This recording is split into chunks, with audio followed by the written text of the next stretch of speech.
Aujourd'hui, on va parler des troubles de la personnalité obsessionnelle. Mais avant tout, permettez-moi de vous voir la définition générale des obsessions, description clinique de l'obsessionnel, psychopathologie de l'obsessionnalité, diagnostic différentiel.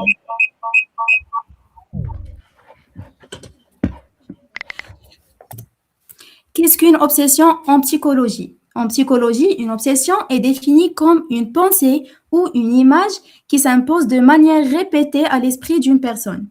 Elle survient sans que cette dernière ne le souhaite et résiste aux tentatives faites pour l'ignorer ou la chasser. L'individu la reconnaît souvent comme absurde ou irrationnelle, ce qui renforce la malaise qu'elle provoque. L'histoire des obsessions. Alors, le terme obsession a été introduit par le médecin Jules Bernard Lewis en 1883. Et après, c'est Sigmund Freud qui a rattaché les obsessions aux névroses et les distingue de la neurasthémie et des troubles dégénératifs. Selon la psychiatrie classique, la névrose obsessionnelle se caractérise par des pensées et comportements contraignants que la personne reconnaît comme excessifs, mais qu'elle ne parvient pas à contrôler. Alors maintenant, on va parler d'une description clinique de l'obsession, c'est-à-dire l'enfance, comment on peut détecter les obsessions chez l'enfant, le caractère, c'est-à-dire les caractéristiques des obsessions chez l'adulte et les conduites. Après, les obsessions proprement dites, les actes compulsifs liés à ces obsessions-là et l'évolution. En commençant par l'enfance, la présence des petits rituels chez les jeunes enfants est normale et ne constitue pas un signe de personnalité obsessionnelle. Beaucoup d'enfants possèdent des habitudes répétitives concernant le coucher, l'alimentation ou les objets familiers. Les premiers indices d'une orientation obsessionnelle apparaissent généralement entre 6 et 12 ans. Alors, la présence de petits rituels chez les jeunes enfants en normal et ne constitue pas un signe de personnalité obsessionnelle. Beaucoup d'enfants possèdent des habitudes répétitives concernant le coucher, l'alimentation ou les objets familiers. Les premiers indices d'une orientation obsessionnelle apparaissent généralement entre 6 et 12 ans. Ils sont difficiles à repérer car ils ressemblent souvent au comportement attendu durant la période de la lance, ordre, discipline, contrôle de soi et application scolaire. Alors, on peut observer chez l'enfant des préoccupations excessives concernant la mort ou la maladie, des peurs persistantes, certains rituels répétitifs, des somatisations, des difficultés relationnelles et une tendance au perfectionnisme. Le caractère. À l'âge adulte, la personnalité obsessionnelle devient clairement identifiable, car on trouve la rigidité, c'est-à-dire la personne préfère très souvent les situations prévisibles, les procédures établies et les environnements ordonnés.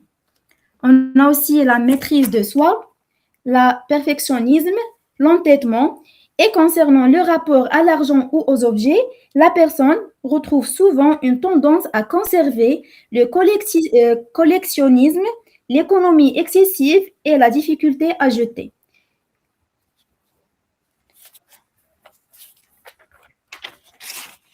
Les conduites sociales et affectives. Dans le domaine professionnel, la personnalité obsessionnelle possède souvent des qualités appréciées. Sérieux, ponctualité, fiabilité, sens du détail et persévérance. Tandis que sur le plan relationnel, les liens sont généralement peu démonstratifs mais stables. L'obsessionnel hésite avant de s'engager, se méfie de l'imprévu, éprouve des difficultés à se laisser aller et préfère les relations durables aux relations passionnelles. Les obsessions proprement dites, comme on a dit, l'obsession est une pensée qui s'importe à l'esprit de manière involontaire répétitive. Alors, les obsessions peuvent prendre plusieurs formes, on va les découvrir par la suite, et en contrepartie, la personne prend ou bien adapte des actes pour faire face à ces obsessions-là. Ce sont les actes compulsifs et les rituels. Alors, les compulsions sont des comportements ou des actes mentaux destinés à réduire l'anxiété provoquée par les obsessions. Et pour l'évolution, la personnalité obsessionnelle peut rester stable pendant des années. Les mécanismes de contrôle et de défense assurent souvent une bonne adaptation sociale.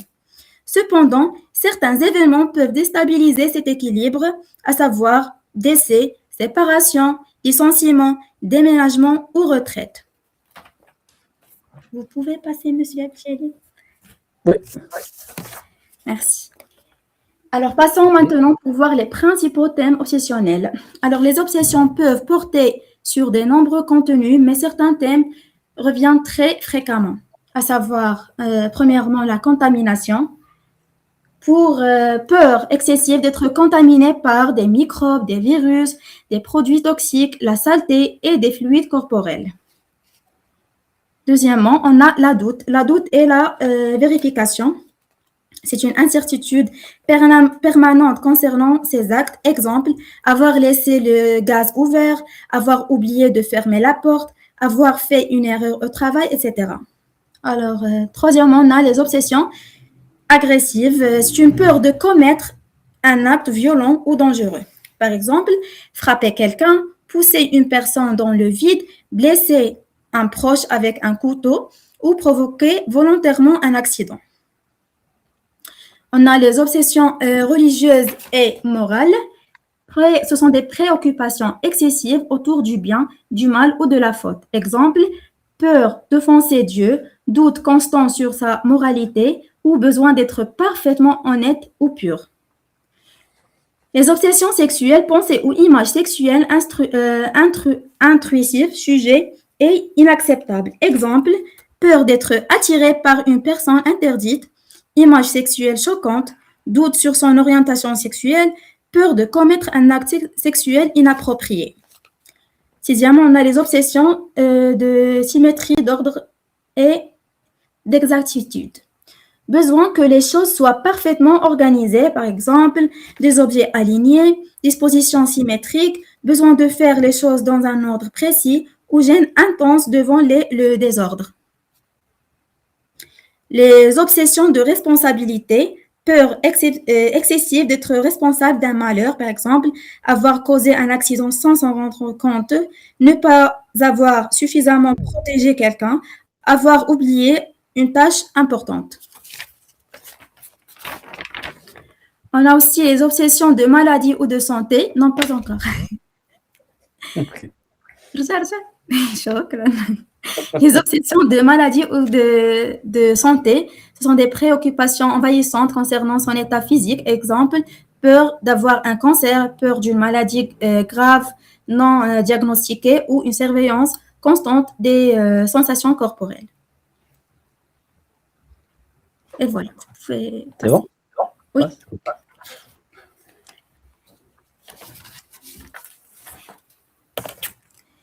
Troisièmement, on va voir la psychopathologie de l'obsessionnalité. Alors, on a la castration élodique et la régression anale. Passez, s'il vous plaît. La castration élodique, voilà. Selon la théorie psychanalytique classique, l'origine de la névrose obsessionnelle serait liée à une résolution incomplète du conflit oedipien, souvent associée à une relation maternelle très investie et à une figure paternelle peu présente. La régression anale. Tous. Merci. كل واحد في الطون دو لاطونت دابا كندوز ولكن خص واحد الوقيته عاد كيدوز. D'accord. Alors, l'obsessionnel présentait une régression vers le stade anal du développement psychique, ce qui expliquerait certains traits comme le besoin de contrôle, la rétention, l'avarice, le perfectionnisme et l'ambivalence entre maîtrise et lâcher prise.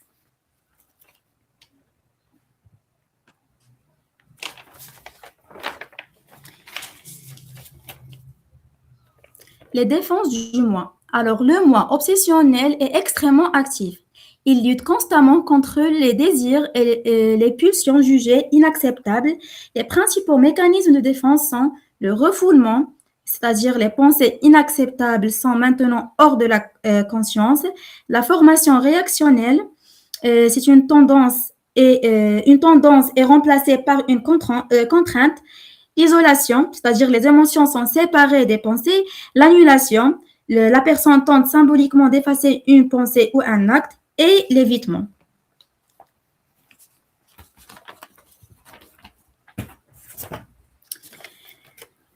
Quatrièmement, on va voir diagnostic différentiel avec la psychose. Alors, certaines personnalités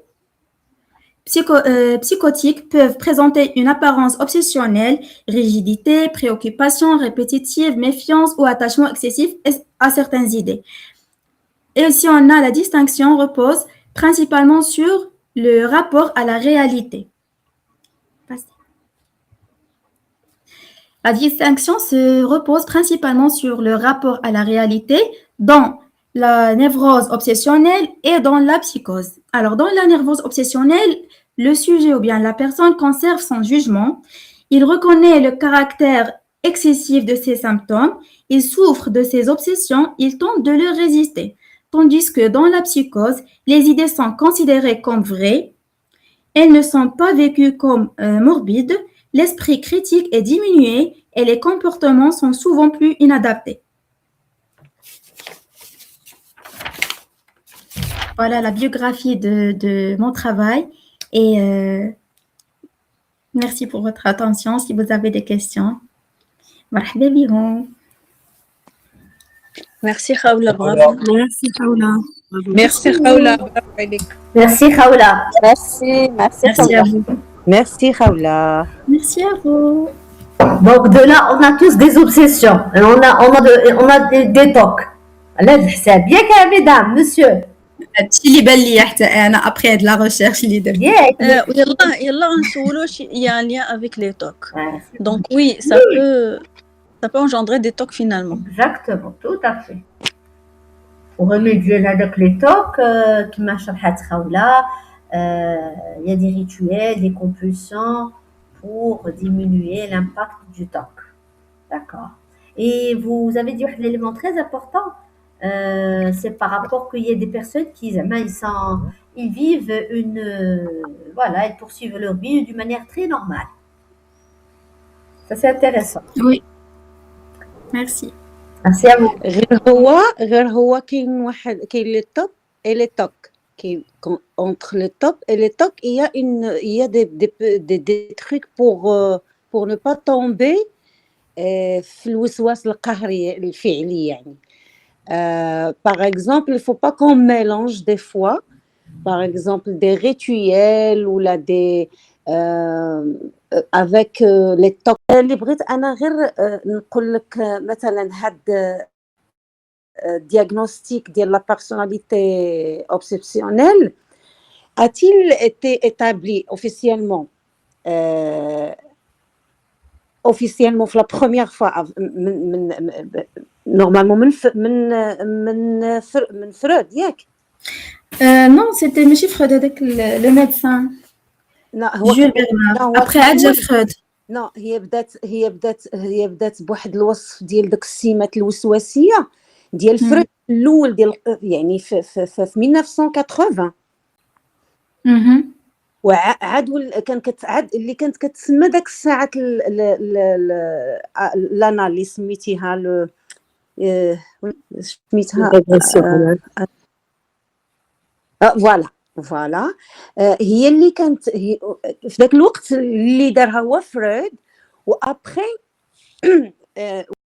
ولات مع الدي اس ام 5 اللي ولات دابا باسم اضطراب الشخصيه الوسواسيه القهريه اللي كنسميوها لي توب وعاد من بعد ولات كتسمى يعني الشخصية المستقلة، يعني اضطراب الشخصية نسيت على الاسم بالضبط. عاد ولات كتسمى trouble de la personnalité obsessionnelle Obsessionnelle. compulsive Ah oui. OCPD. فوالا، يعني هادو هما المراحل اللي باش دازت منهم هاد هكا انا قريت زعما جو سي با، ماشي الا كان شي دكتور قبل جو سي با. D'accord, merci pour les infos. أنا كنت لقيت Bernard, mais peut-être que زعما après c'était Sigmund Freud اللي il a appliqué هادوك les études ديال هو كان ديال بيير جانيت اللي اشار في الاول داك التفكير ديال الصرامه والوسواس كان جزء من الاضطرابات الشخصيه. يعني عاد رسميا في 1980 تسمى DSM-5 للاضطراب الشخصيه الوسواسيه القهريه كتشخيص يعني مستقل. كان انا جوست بوغ هذا. ما ان السؤال اللي عندي دابا اللي بغيت نطرحه هو داك يعني شنو هما المقاربات. عندي جوج، عندي المقاربات ديال اللي ممكن نديروهم مثلا لي برينسيبال ابروش ثيرابوتيك كي بو ايدي اون بيرسون في هاد اوبسيسيونيل باش ديفلوبي بلوس دو فليكسيبيليتي دون سا في كوتيديان. اي اسكو هاد باغ اكزومبل هاد الحاله او هاد الاصابه اللي بغينا نسميوها واش كتاثر يعني كيمكننا نستافدوا منها. دائما انا كنبحث على شي حاجه ايجابيه، دائما كنقول انا شي حاجه واخا كتكون سلبيه راه نقدروا نطلعوا منها شي حاجه ايجابيه. باغ اكزومبل الوسواس القهري مثلا كيقدروا الناس يديروا الابداع والابتكار. اسكو سا بو ايدي الناس يعني بالعكس نخلقوهم في الابداعات. فوالا ميرسي. Alors comme j'ai déjà dit في هاد la présentation هما راه كيكونوا عندهم des qualités اللي surtout كيكونوا bénéfiques في le côté professionnel. يعني كيردوا البال بزاف لي ديتاي، كيكونوا بيرفكسيوني، كيكونوا دي بيرفكسيونيست، كيكونوا كيخدموا مزيان اي تو. سوف كو هادشي هذا زعما سا لور كوز بزاف ديال في لا في ما يكونش بينيفيك في البروفيسيونيل حيت كيكون متعب. ولكن اسكي يعني دي هكا دي ثيرابي اللي نقدروا نديروا لهم بور لوتي كونتر هذا الصراحه جو سي با. مدام رشيده تقول لي. Alors oui, tout à fait. Oui, il y a. Alors, effectivement, vous avez raison. يلا مدام حنان قولي لنا. Effectivement, alors la trouble obsessionnelle, effectivement, il y a des qualités كما قالت خولة كيكون عندهم la responsabilité طالعة، كتكون عندهم le sens de la عندهم de voilà le sens de responsabilité، la persévérance طالعة، l'engagement تا هو طالع. دونك كيكونوا دي كاليتي زوينين. غير بحال اللي قالت خولة bien sûr quand ça dépasse واحد le seuil ça devient problématique. Alors comment résoudre le problème ou là comment faire face à ces personnes? Il y a deux techniques qu'on peut utiliser. Inch'Allah, غنشوفوهم. La thérapie bien sûr cognitivo-comportementale. Les غنشوفوها, on va voir le top comment on peut le travailler. Donc la thérapie cognitivo-comportementale, le changement des et bien sûr l'entraînement à de nouveaux comportements. والثاني واحد la thérapie تاع انت حنان هي la thérapie d'engagement et d'acceptation.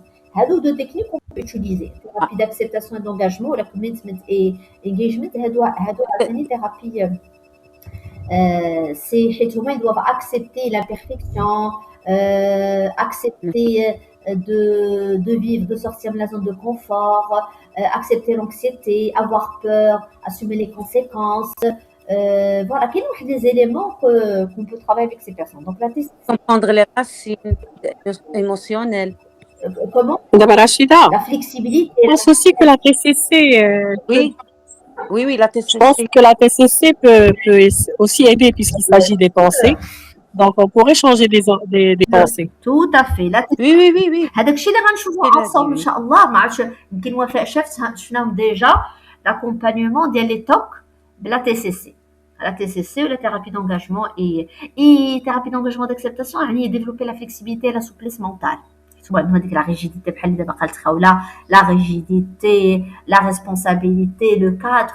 Donc voilà, deux éléments réunis à travailler. Et bien sûr, t'as l'estime derrière, il faut travailler l'estime. Et quoi d'autre? L'estime, je suis ou généralement, les personnalités, qui ont des personnalités favorables, المرونة on met le numéro 1, type 1. المرونة تماما. شنو هي المرونة؟ La flexibilité et la souplesse psychologique. Voilà. Tout à fait. Et Hanan.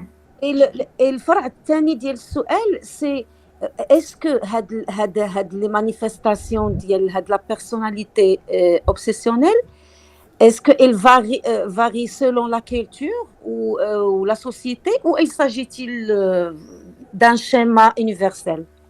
Bonne question, Hanan. Donc, بغيتي تعرف. Je pense que Oui, خولة تفضلي مرحبا.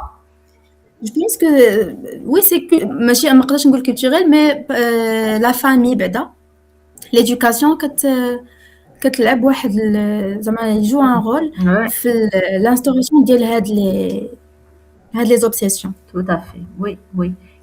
Oui, effectivement, خولة كاين plusieurs facteurs حنان responsables, bien sûr. بحال اللي كنقولوا دايما il y a le génétique, il y a le tempérament, il y a la personnalité, il y a l'environnement, il y a l'éducation, il y a la famille. Donc كاينين بزاف ديال les facteurs responsables et rien des personnalités كيكونوا prédisposées à la d'autres. بحال دابا شفنا في الانياغرام غتلقى مثلا type 1 اللي كنا شفناه ensemble prédisposer les TOC par exemple beaucoup plus que d'autres. Aussi type 5 t'as هو prédisposer les TOC. Type 6 aussi. Donc voilà, il y a plusieurs facteurs. Mais Inch'Allah, on va voir ça ensemble le cours de la TCC par rapport à les TOC. On va le détailler davantage. Merci pour la question. Merci Paola.